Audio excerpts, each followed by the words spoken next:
Hello and thanks for tuning in. I'm Holly Shields, welcoming you all to another edition of Kalkinemedia TV's Executive Corner Expert Talks. Today we will be exploring one agri-brokerage company and its crucial role in the global food supply chain. Since its creation, Maxigrain has accumulated wide experience in brokerage of grains, oilseeds, pulses, oils, and byproducts, both in containers and in bulk. The family business has a very heavy load on its shoulders, operating with around 1 million metric tons of cargo per year. And joining us today to share their insights is Elena Neroba, Maxigrain's commodity analyst for the Ukraine. Welcome to the show, Elena. It's great to have you with us. Hello, guys. It's a pleasure to have you on. Now, first of all, I'd love to ask you, how does Maxigrain ensure the security of supply and the quality of goods? There are three basic rules. Firstly, it's GAFTA rules. GAFTA is international organization which set up the commodity trading, basically grains trading rules, and they have different types of contract which cover a different way of trading. For example, FOB basis trading or CNF basis trading. So if you go step by step through these rules, through these typical contracts, everything should be okay. You can make different changes in this contract, typical contract, but it's obligation for both sides to go straightly through these rules. The next one is compliance. All the clients which go through our company, we check at both sides, through bank systems, through other companies. We check reputation, we check how they do business in common sense. So we can't provide service with unknown companies or with companies who has different kind of bad reputation. It could be cheating or bad reputation as some defaults or something like that. And the third one is insurance and cooperation with survey companies. As per GAFTA rules, survey companies should check the quality and before cargo is loading. So they provide services like the third party, and we as an international brokerage company always cooperate with first-class survey companies. It's great to hear. I mean, it sounds like it's a lot of compliance on your end, especially doing that due diligence to make sure the people that you are working with are trustworthy and legitimate. Yes, we check business reputation of company and as well as business reputation of people who work in these companies. That makes perfect sense, I've got to say. Very important aspect there. And considering that Maxigrain does have operations in the Ukraine and broader European market, I'd love to know how the business has been impacted by the ongoing Russia-Ukraine crisis. Actually, we had operations both in Russia and Ukraine, and since the beginning of the war, we almost stopped doing business with Russian suppliers, and we unfortunately can't do a lot of business with Ukrainian, but we, as per Ukrainian government, support exports via Ukrainian western borders, such as Poland by railway, some volumes by trucks, by railway to Poland direction, to Romania, Bulgaria, or Slovakia, Hungary, so we started to do more business by railway to this direction. But unfortunately, railway capacity of Ukraine and our Western partners are very teeny. For example, for Poland, all country can do just 100.5 wagons per day, which means that for all borders, western borders of Ukraine, totally, railway capacity is 20,000 metric tons per day. It's 10 times lower than we can do, for example, just by one Ukrainian seaport. But unfortunately, now they block it via Russian invasion. we start to rebuild our business, but we hope that the war will end soon and everything will go in normal pace. Yeah, that's definitely as well. We start to open new markets for suppliers, because previously most of our clients were from Ukraine or from Russia. Oh, okay. And where are these new suppliers based? What markets are you sourcing from? We oriented on European clients, as well as we are looking contacts in Australia, Canada, and Argentina. It's great to hear. Because we already have an experience to supply from Brazil, and now we will increase these channels. I can imagine that would work to strengthen your global presence as well. Yeah, probably. That's great. Well, ultimately, it is very good to hear that you are, in a way, circumventing this Russia-Ukraine issue with these strategies to safeguard the business and continue operations. Yeah, for sure, because we can't broke the supply chain. Absolutely. Mostly our clients were in North Africa, in Europe, North Africa, and Middle East, and some clients in East South Asia. So there are not the richest country.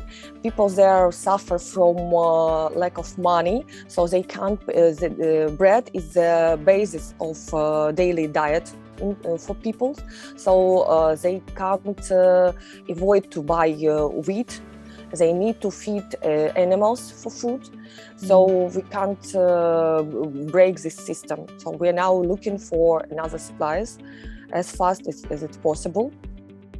Definitely. That makes perfect sense, I've got to say. And just circling back to the Ukraine there, how crucial, in your opinion, would you say is the Ukraine in the global food supply chain? Ukraine is one of the biggest world food supplier.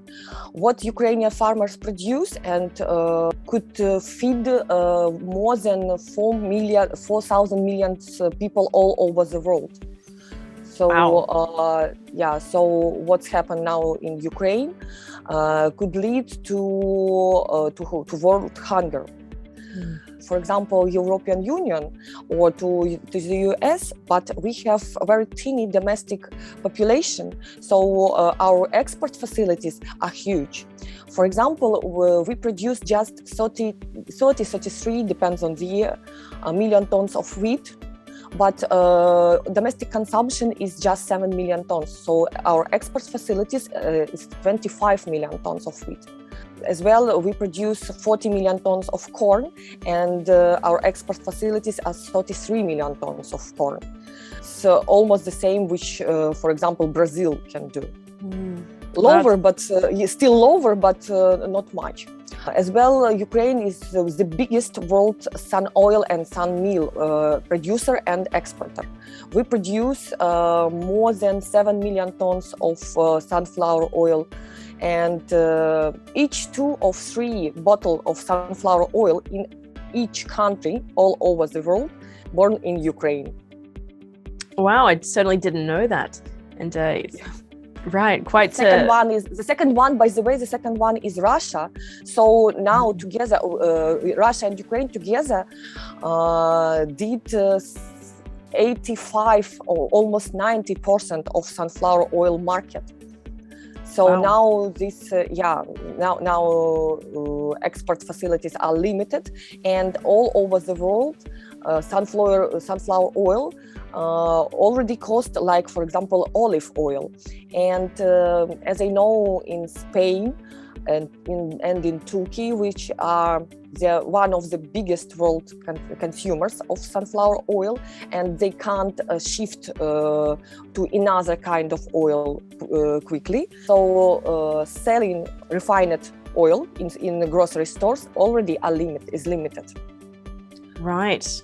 Yeah, but the biggest sunflower oil consumers are India and China, but they could replace it with another kinds of oil in human consumption. For example, with soy oil, with mustard oil, with rapeseed oil. But this crisis take away from market huge volume of vegetable oil, so all vegetable oil complex increase rapidly. All right. So there's certainly a substantial interruption that we're seeing in light of this crisis at the moment, which is quite difficult, and it does impact the global markets in their food chain supply. Very unfortunate there. Definitely. Right. So Ukraine will kept huge storage of grain for this season, but as I told you before, we can't supply it domestically, so it will be just stocks which we can't do nothing, because Russia, in case they not exported all volumes which were expected, they could supply it domestically, because Russian population is huge. They have more than 140 million people. Ukrainian population before the war was around 38-40 million people, and as we know, already 3 million people left country. It's women and kids. So basically, till the end of war, domestic consumption in Ukraine will be lower than it expected, because there are no people who could consume food, and mostly people move to European Union. It's according around 75% of who left country. So I expect that European Union consumption will increase because they have additional population, and same time exports of wheat and corn and vegetable oils, everything, all kind of agriculture will increase, because buyers in North Africa, in Middle East need to find new supplier, so they can shift from Ukrainian, partly from Russian grain to European grains, as well as I expect that Indian exports will increase because they have bigger than it was expected wheat production. Australian exports should increase, as well as Canadian, the US, and the South America. All countries which produce and already exports will rise in exports volume, because we lost, for example, what we have in Ukraine for exports till the beginning of the war. It was 6.5 million tons of wheat and 15 million tons of corn. Now they lock it in Ukrainian silos. Same for Russia. They have around 11 million tons of all kind of grains till the end of this season. So it's almost, let's calculate, it's almost 35 million tons of wheat and corn, plus another kind of grains. So market lost from supply chain 35 million tons of wheat and corn. Right, that's it's just very some drastic changes that we are seeing at the moment that we're talking about, and it seems like the ripple effect on the market will be quite substantial as well in price-wise. Definitely. Yesterday we have a Turkish tender. They have state company which buy grains for state domestic reserves. And they already yesterday paid 30% higher price than it was, for example, in the beginning of, in the mid of January. Wow, that's very significant uptick in the price there. And I can imagine that's the same for similar commodities across the board there. So seems like at the moment it's quite uncertain, the commodity situation in the markets, and it does rely heavily on this crisis. But as you said, we are seeing quite some significant shifts in the demographic of Europe at the moment, and where these exports are coming from, and the supply side as well from. And that's everything that Maxigrain is dealing with at the moment. So is there anything else we can look forward to seeing from Maxigrain in the upcoming year, as you are attempting to circumvent these massive issues? Yeah, basically there is another kind of problem, because Russia still could export. Basically they did 400 tons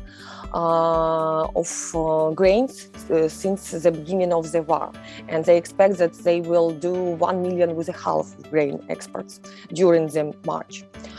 But mostly it's contracts which just executed now because they was signed before the war. For today, they do 10 times less in volumes than that it should be for normal pace, because mostly foreign companies, afraid to and trying to avoid sanctions, and some companies, not all, some companies don't want to have a deal with Russia at all because of the position, because Russia invade another neighbor independent country and still killing people there.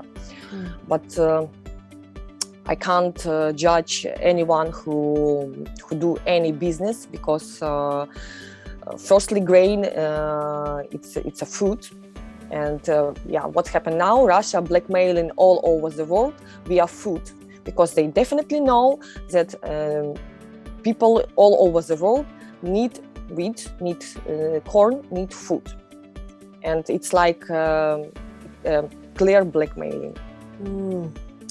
It's quite shocking to hear, and very unfortunate, that situation there. It seems like the outlook is still quite uncertain as to what will unfold. Yes, but everyone expected that the war will stop as soon as possible, maybe in the nearest future, because all the sanctions which European and with all world support, with American, Canadian support, very helpful. And Russian financial position now is very weak. So it's like a pressure to ensure Russian people that nobody wants to war with them, to kill them, or do something with them, because all the world was happy to buy oil, gas, and grains from Russia, to sign a deal, to have a business with Russian people, and nobody wants to make a war with them, because Russian domestic propaganda assure people inside the country that all over the world is against the Russia and wish to war with them.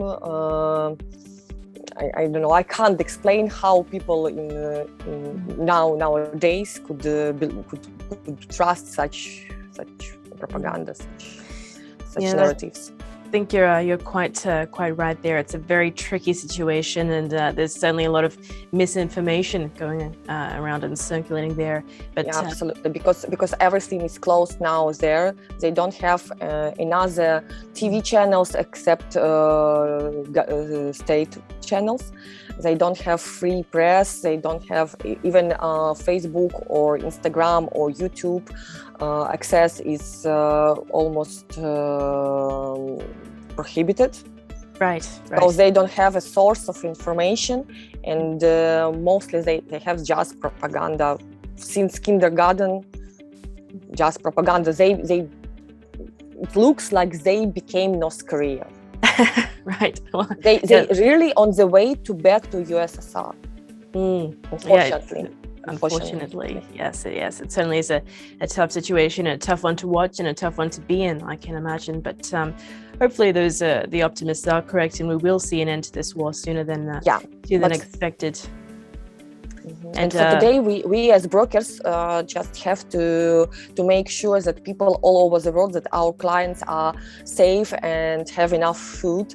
So we started to reorganize our supply and demand chain, and pay more attention to new markets for supplier, because we have the same market for demand side.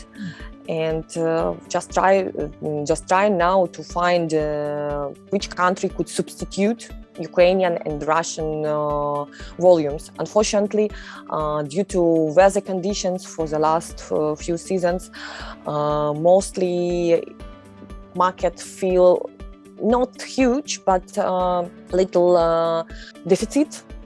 So we can't provide all volumes which market need for today. But this is one of the reasons, besides uncertainty, why prices increase. Right. I mean, it does make perfect sense there, and we'll definitely keep an eye on everything you are doing it in forward motion towards circumventing these issues. And we do hope to see that bounce back of commodity prices, and we'll definitely keep an eye on everything Maxigrain is doing in the upcoming future. But with that said, thanks very much for making time for us today, Elena. It's been really great chatting with you. Thank you very much too. Thank you. It's great to have you on the show. Everyone, that was Elena Neroba, Maxigrain's commodity analyst for Ukraine. If you missed any part of that chat, you can watch the full interview on our YouTube channel, that is kalkinemedia, and make sure to subscribe. I'm Holly Shields, reminding you to stay apprised and invest wise with Kalkine.